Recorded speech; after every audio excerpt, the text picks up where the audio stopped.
में हम लोग हैं और यहाँ पर नामांकन चल रहा है और इसी क्रम में एक और प्रत्याशी हमारे साथ जुड़ रहे हैं और मैं जानना चाहूँगा कि कहाँ से हैं, किस पद से है। कहाँ से सर? मैं कामेश्वर यादव। जी सर। और 1989 में जब स्वर्गीय विश्वनाथ प्रताप सिंह मंडल कमीशन का नारा लगाए थे तो मैं पटना में पढ़ रहा था और उसी समय से मैं इसमें आदरणीय देवेंद्र यादव पूर्व केंद्रीय मंत्री के साथ मैं उनके सानिध्य में आया और तब से आज तक उनके साथ है। और जिनके साथ भी रहे, चाहे यहाँ हमारे स्वर्गीय अनीस बाबू अनीस अहमद साहब जो 45 वर्ष तक, उन्होंने 50 वर्ष तक राजनीति किया और जब उनको अंत में आदरणीय देवेंद्र यादव जी उनको सम्मानित करने का काम किया तो हम लोग सारे लोग मिल करके अनीस अहमद साहब के साथ रहे। जब हम जदयू में थे, हम कभी जात पात से ऊपर की चीज़, हम कभी भी जात पात नहीं करते हैं। जब मैं जदयू में था आदरणीय देवेंद्र यादव जी के साथ तो हमारे हरि प्रसाद शाह समाजवादी नेता नौखा विधानसभा से लड़े और ईमानदारी से हम लोगों ने उनका साथ दिया था।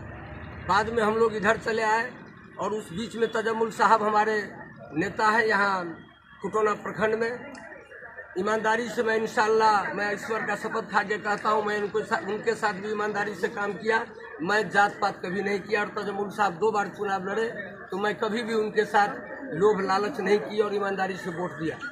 और मैं कुकुरद्वारा पंचायत से आज़ादी के 70 वर्षों में सामंतवादियों के द्वारा वहाँ शासन किया गया और लोगों को दबे कुचले लोगों को धमकी देकर चढ़ा धमका करके 70 वर्षों से उन्होंने कुकुरद्वारा पंचायत पर काबिज किया है। और मैं विगत चुनाव भी लड़ा था, हमारे मित्रों ने काफ़ी मत हमको दिया था लेकिन मैं उसमें किसी कारणवश मैं चुनाव नहीं जीत पाया। और इस बार सारे लोगों का, हमको हिंदू मुस्लिम जितने भी हमारे समुदाय के लोग हैं, पिछड़ा अति पिछड़ा दलित महादलित, हम दिन रात लोगों की सेवा में लगे रहते हैं। कभी भी हम किसी के साथ भेदभाव नहीं करते हैं। मुझे पूर्ण विश्वास है कि कुकुरद्वारा पंचायत के जितने भी महान जनता मालिक हैं, निश्चित रूप से हमको पूर्ण विश्वास है कि इस बार हमको भारी मत से विजय बनाएंगे। और मेरी पहली प्राथमिकता होगी, मैं अपने जीवन में आज तक मेरे ऊपर न किसी तरह का कोई कलंक लगा है। कबीर साहब ने कहा था, जस के तस रख दीनी चदरिया झीनी रे झीनी। मैं अभी भी 2 दिन पहले कह रहा हूँ, अभी 3 दिन स्कूटनी का बाकी है।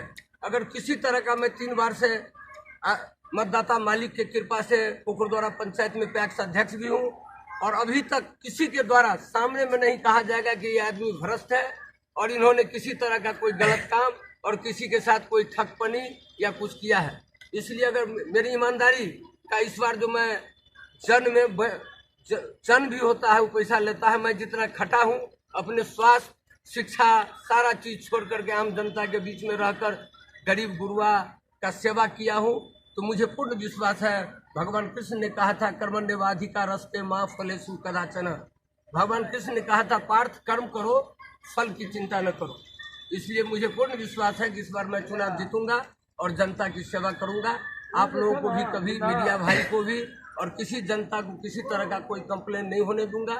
भ्रष्टाचार का समुद्र है, गंगोत्री बह रहा है, अकेले हम तो इसको साफ नहीं कर पाएंगे। जो बिहार की स्थिति है, देश की स्थिति है, सारे लोग धन के पीछे भाग रहा है, उसमें एक मैं क्या कर, अदना सा आदमी, मैं इसमें तो नहीं कर पाऊंगा। लेकिन अगर आप लोगों का सहयोग रहा, आम जनता अगर हमारे पीछे इनका आशीर्वाद मिला और मैं मुखिया में अगर विजय होकर आऊँगा तो निश्चित रूप से मैं सभी मुखिया भाइयों से आग्रह करूँगा और मिलजुल कर लड़ाई लड़कर लौकी और यहाँ से लेकर के जिला तक के भ्रष्टाचार को मुक्त करूंगा। और अच्छे पदाधिकारी भी है, सभी लोग बेईमान नहीं है। मैं अच्छे पदाधिकारी का सम्मान करता हूं और जो दिन रात गरीब के शोषण में लगा हुआ रहता है उसको कम से कम ईश्वर से डरना चाहिए। हमारे संविधान पूज्य बापू ने कहा था कि बड़ी मेहनत से आज़ादी मिली थी, 250-300 वर्षों तक अंग्रेजों ने शासन किया और हमारे पूर्वजों ने शहीद होकर आहुति देकर अपनी कितने माँ की गोद सुनी हो गई, कितनी बहन की मांग सुनी हो गई। उसके बाद लड़ाई के बाद 1947 में भारत आज़ाद हुआ तो लोगों को बड़ी खुशी हुई कि हमारे गांव के बच्चे टीचर होंगे, कलेक्टर होंगे, बीडीओ होंगे, सीओ होंगे और हमको जो कलेक्टर सताता था वह कष्ट अब हमको नहीं होगा। लेकिन बड़ी दुख आज गांधी, बड़ी दुख के साथ कहना पड़ता है कि आज़ाद भारत में भी लोग जिस तरह से गरीब गुरुआ और दबे कुचले लोग अभी भी कष्ट झेल रहा है, तो हम आग्रह करना चाहेंगे ऊंचे पद पर बैठे हुए राजनेताओं से, पदाधिकारियों से, कि निश्चित रूप से कुछ काम जो शपथ लेकर आप आए थे कि मैं न्याय करूंगा, मैं किसी के साथ भेदभाव नहीं करूंगा, जात पात भेदभाव नहीं करूंगा, वह कम से कम आप लोग करें, यही मेरा आग्रह है। और आप लोग का भी सहानुभूति रहेगा सभी लोगों का। तो मुझे भी एक इतने दिनों में 30-35 साल का जो मैं नौकरी जनता के बीच में किया हूँ, उसका फल मुझे निश्चित रूप से मिलेगा।